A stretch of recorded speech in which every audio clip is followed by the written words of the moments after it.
કેમ છો વિદ્યાર્થી મિત્રો? આજે આપણે પ્રકાશ સમઘટકતા એટલે કે ઓપ્ટિકલ આઇસોમેરિઝમ વિશે શીખવાના છે, બરાબર? તો તે આખી થિયરિટિકલ પાર્ટ વાઇઝ આપણે પછી જોઈએ. તે પહેલાં અમુક મેં ટ્રીક આપીશ. એ ટ્રીક હંમેશા કામ લાગશે. એકદંતીય લિગેન્ડ માટેની ટ્રીક છે જે તમને એક્ઝામમાં MCQ સોલ્વ કરવા માટે ઘણી મદદ કરશે. કારણ કે જો એકદંતીય લિગેન્ડ પૂછેલા હોય તો એના પરથી જ માત્ર 2 જ વાક્ય યાદ રાખવાના છે. તેના પરથી તમને ખબર પડી જાય કે એ પ્રકાશ સમઘટકતા દર્શાવશે કે નહીં દર્શાવતી. એટલે આ થિયરિટિકલ પાર્ટ આપણે પછી જોઈએ. પહેલાં થોડોક ટ્રીકવાળો પાર્ટ જોઈએ. તો ટ્રીક શું છે તે? ટ્રીક એવી છે, આપણે કાલના વિડીયોમાં શું પેલું કપલ બનાવવાનું જોઈતા હતા, બરાબર? 6 હોય સવર્ગાંક હોય તો આપણે 3 કપલ બનાવતા, 4 હોય તો 2 કપલ બનાવતા, એ રીતે. તો હવે જ્યારે સમાન લિગેન્ડ એક કપલમાં હોય ત્યારે શું કીધું? સમાન લિગેન્ડ એટલે LL અથવા તો XX એ રીતે તે લોકો જો એક જ કપલમાં આવી ગયા, આપણે 2 જોડી બનાવવાના છે, તેમાંથી જો એકમાં આવી ગયા તો તે લોકો ક્યારેય પ્રકાશ સમઘટકતા દર્શાવશે નહીં. એકદમ ટ્રીક છે, યાદ રાખજો. આ કોઈ જગ્યાએ મળશે નહીં તમને આ ટ્રીક. MCQ હોય તો ત્યારે થિયરીની જરૂર નહીં પડે, એટલા માટે ત્યારે ખાલી આપણે આ ટ્રીક યાદ કરી રાખવાની કે એકદંતીય લિગેન્ડ જો આવી ગયા ને તેમાં આપણે કપલ બનાવવાના 2 3 એ રીતે. ચલો આમાં છે જ આ MX2L2 છે, તો આ એક કપલ છે, આ બીજું કપલ છે. તેમાં શું છે? પહેલામાં XX આવી ગયો, મતલબ કે સમાન લિગેન્ડ એક જ કપલમાં આવી ગયા. એનો મતલબ કે આ હીરો આ પ્રકાશ સમઘટકતા દર્શાવશે નહીં, આ એક. હવે આ બીજાનું પછી જોઈએ. આ એક વાક્ય થયું. બીજું, અને 2 સમાન કપલ બને ત્યારે પણ પ્રકાશ સમઘટકતા જોવા મળતી નથી. કોઈ પણ 2 સમાન કપલ નહીં બનવા જોઈએ. આ જો XL ને XL આ બી 2 સમાન થઈ ગયા. એનો મતલબ કે આવું કોઈ પણ ઉદાહરણ MX2L2 કે જે ક્યારેય પ્રકાશ સમઘટકતા દર્શાવશે નહીં. આ રીતે યાદ રાખવાનું. આવું કોઈ બી ઉદાહરણ હવે X ને L સાથે તમારે લિગેન્ડ મૂકી દેવાના એટલે બની જાય. શું કીધું? જ્યારે 2 સમાન લિગેન્ડ એક જ કપલમાં હોય ત્યારે ને 2 સરખા કપલ બની જાય તો. ચાલો આમાં ABXL સર પહેલાં તો આપણું પેલું કે સમાન લિગેન્ડ નથી, સરખા કપલ છે નથી, એનો મતલબ કે આ પ્રકાશ સમઘટકતા દર્શાવશે. આમાં પણ સેમ, એ પણ નથી, XX પણ નથી, BB પણ નથી, LL પણ નથી, ને બંને અલગ જ છે. એનો મતલબ કે આ પણ પ્રકાશ સમઘટકતા દર્શાવશે. ALBX આ પણ દર્શાવશે. એનો મતલબ કે આમાં પ્રકાશ સમઘટકતા દર્શાવશે. આ દરેકની મિરર ઇમેજ પર બને. આની મિરર ઇમેજ એટલે જે અરીસાની પાછળ મૂકેલી હોય તે. એનો મતલબ કે આમાં 6 પ્રકાશ સમઘટકતા આવી શકે. એક આની એક મિરર ઇમેજ, પછી આનું મિરર ઇમેજ, આની મિરર ઇમેજ. એ રીતે તમને પૂછે AMABXL, એનો મતલબ કે 4 જો અલગ અલગ એકદંતીય લિગેન્ડ હોય તો તેમાં 6 પ્રકાશ સમઘટકતા દર્શાવી શકે. તમને એક એવો પ્રશ્ન પૂછ્યા કોઈ પણ ઉદાહરણ આપીને કે નીચેનું ઉદાહરણ એ પ્રકાશ સમઘટકતા દર્શાવશે કે નહીં, અથવા દર્શાવે તો કેટલી દર્શાવે, અથવા ભૌમિતિક સમઘટકતા કેટલી દર્શાવે. ભૌમિતિકતા આપણે કાલે જોયેલું કેવી રીતે 3 કપલ બને, એનો મતલબ કે 3 ભૌમિતિક સમઘટકતા આવી શકે, બરાબર? આવી રીતે MCQ સોલ્વ કરવાના. આપણે થિયરિટિકલ પાર્ટ તો પછી જોઈએ. હવે આમાં છે MA2B2C2 આવું કોઈ બી ઉદાહરણ છે. આ મેં બનાવેલા છે ઓલરેડી. આમાંથી ચાલો તમે કહો કે કયા પ્રકાશ સમઘટકતા દર્શાવશે. પહેલું દર્શાવે, નહીં દર્શાવે. કેમ? A આવી ગયું, BB આવી ગયું, બધા સમાન લિગેન્ડ એકમાં આવી ગયા. એનો મતલબ કે આ સમઘટક નહીં દર્શાવે. એના પછી AB AC કોઈ સરખા નથી ને કોઈ એક કપલમાં પણ સરખા નથી ને એકબીજા સાથે પણ સરખા નથી. એનો મતલબ કે આ પ્રકાશ સમઘટકતા દર્શાવશે.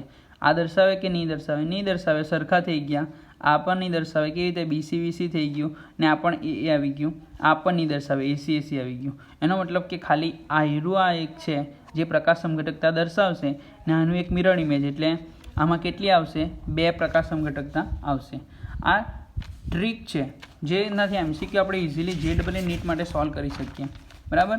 આવી રીતે ચાલો આ છે A3 B3,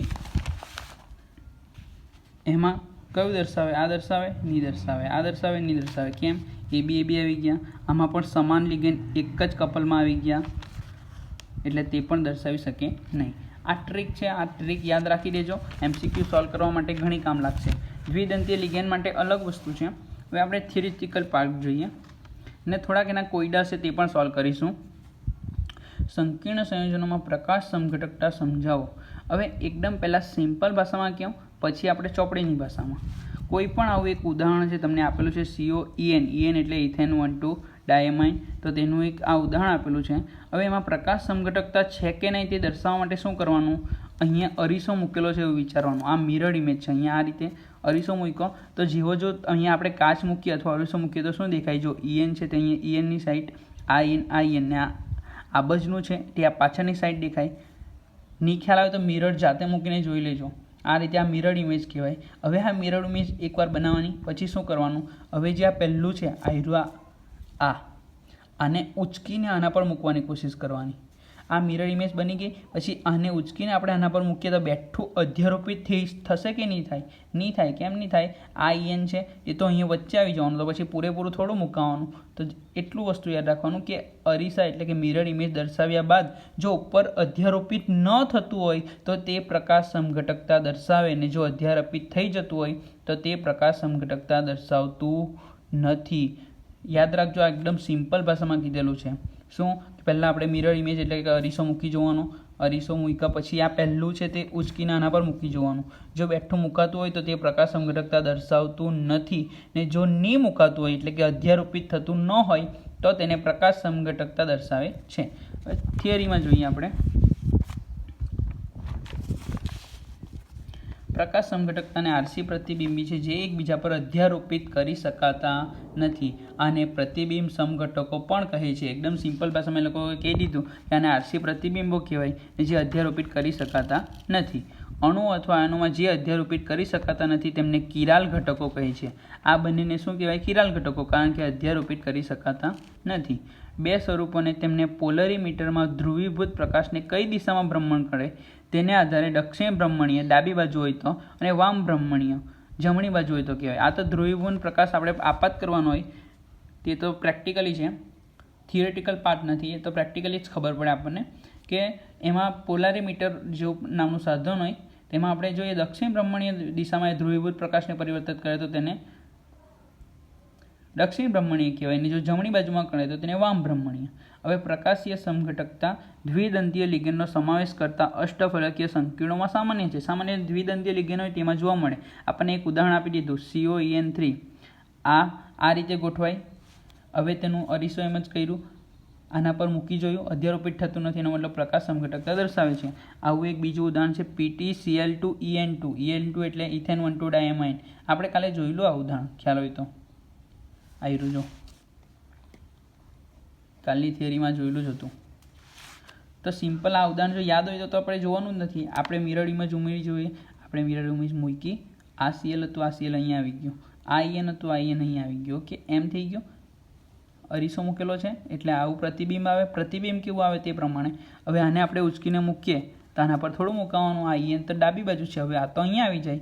એનો મતલબ કે આ પ્રકાશ સમઘટકતા દર્શાવે છે.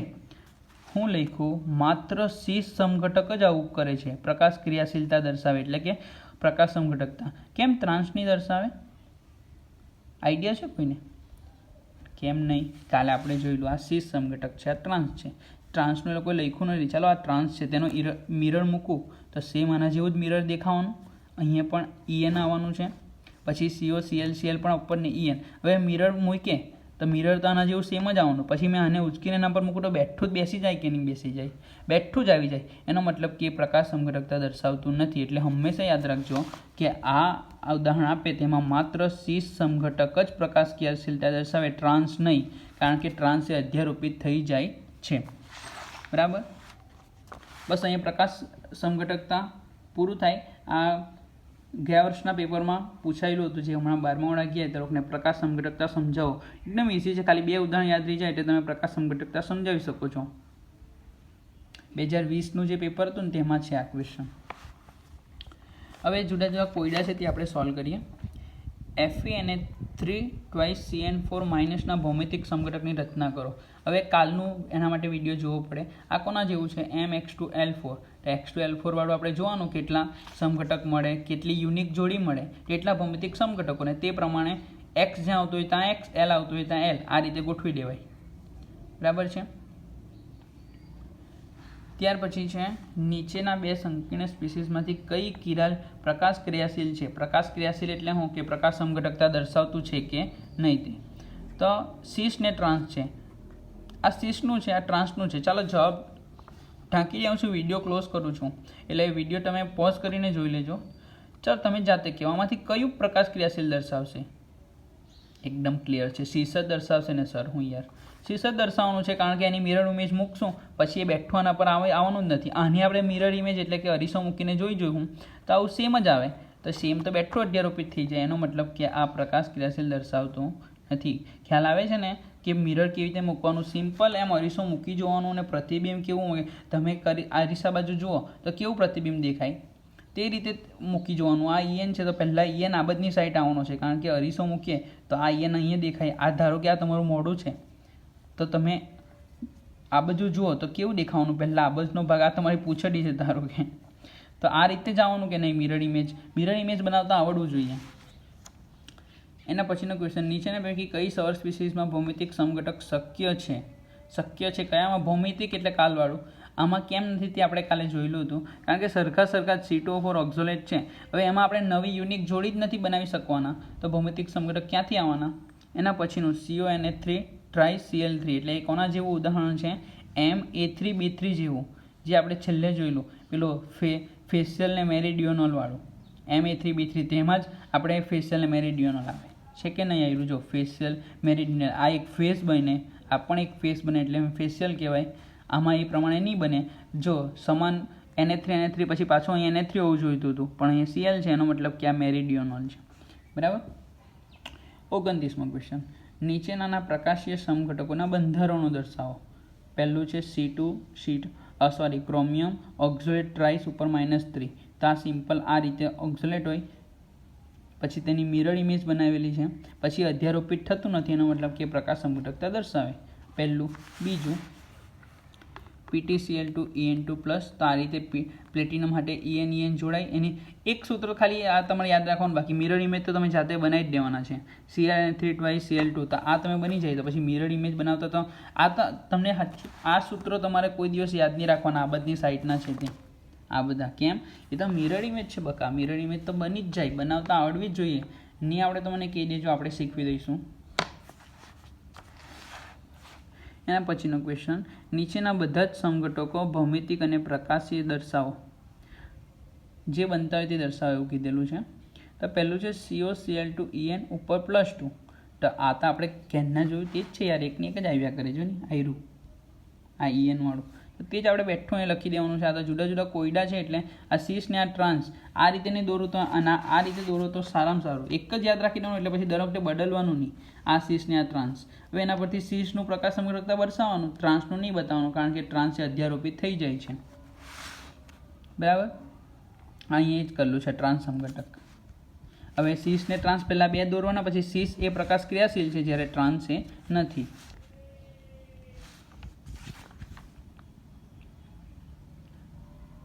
ત્યાર પછી બીજું છે CONH3Cl En2. તો તે પણ એ જ છે, સિમ્પલ પેલું આગળ જોયેલું તે જ છે. આ રીતે બધાના En આ બાજુ મૂકવાના, એક બાજુ Cl ને એક બાજુ NH3, પછી એની મિરર ઇમેજ બનાવવાની. જો મિરર ઇમેજ આના પર અધ્યારોપિત નહીં થતી હોય, પૂરેપૂરું બેસતું નહીં હોય, તો તે પ્રકાશ સમઘટક તો દર્શાવે, ટ્રાન્સ નહીં દર્શાવે. સિમ્પલ. એટલે જ અહીં લખેલું છે સીસ સમઘટક.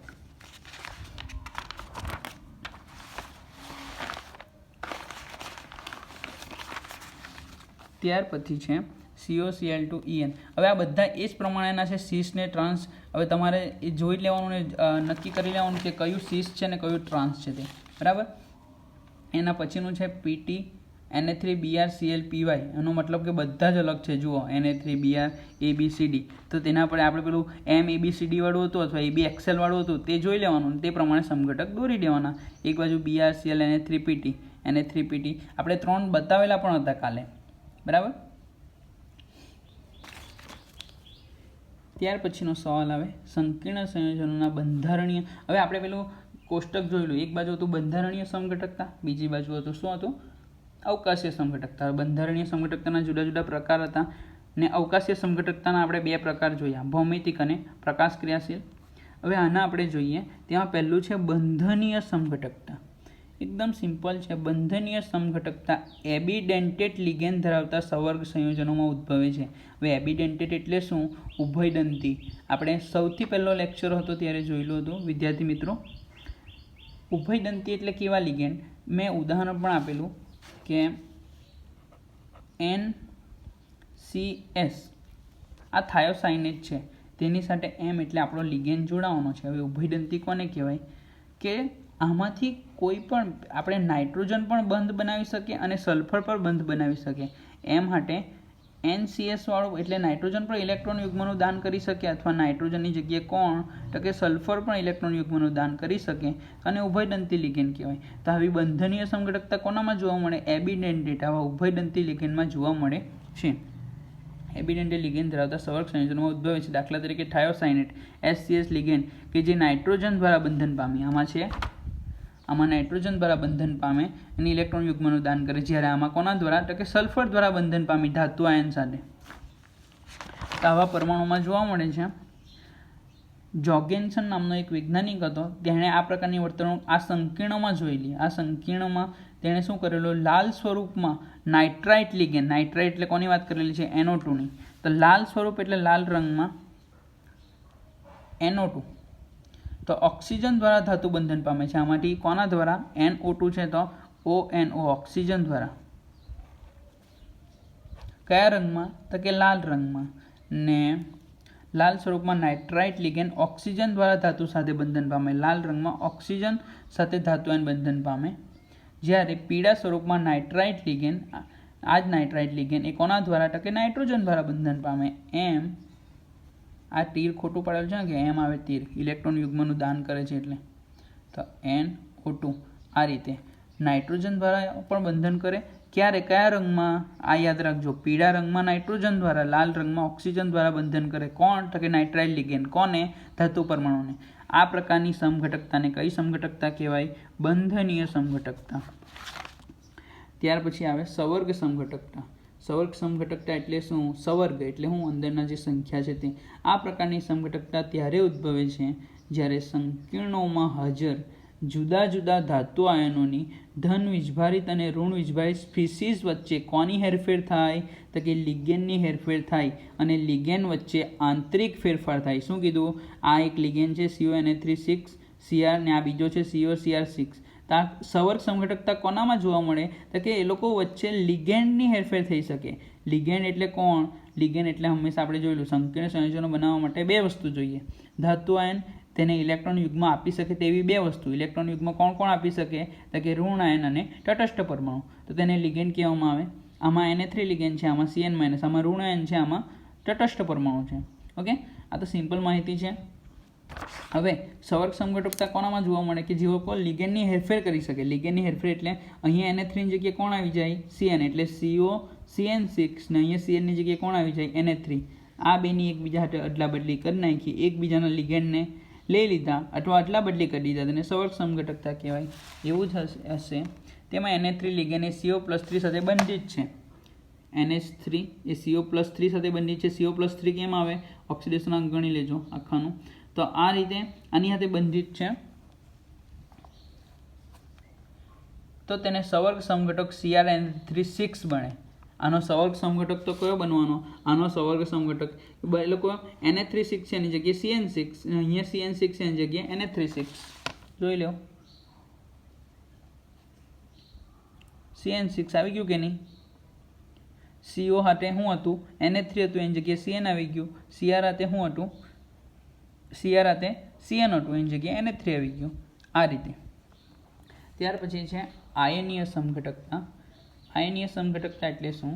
આ પ્રકારની સમઘટકતા ત્યારે ઉદ્ભવે છે જ્યારે સંકીર્ણ ક્ષારમાં પ્રતિ આયન પોતે જ સક્ષમ લિગેન્ડ હોય. હવે પ્રતિ આયન એટલે કોણ? એટલે કે કાઉન્ટર આયન, જે બહાર હોય તે આપણને ખબર જ છે. તો તે જેટલો બધો સક્ષમ છે, પ્રત્યાયન પોતે જ સક્ષમ લિગેન્ડ હોય છે અને તે લિગેન્ડને વિસ્થાપિત કરી શકે છે. વિસ્થાપિત એટલે શું? કે એક દૂર થાય ને બીજો દાખલ થાય, વિસ્થાપન. તે એટલો બધો સક્ષમ છે એ જાતે જ કરી શકે. જો કેવી રીતે? આયનીકરણ સમઘટકો CuNH3 Br અને આમાં શું છે?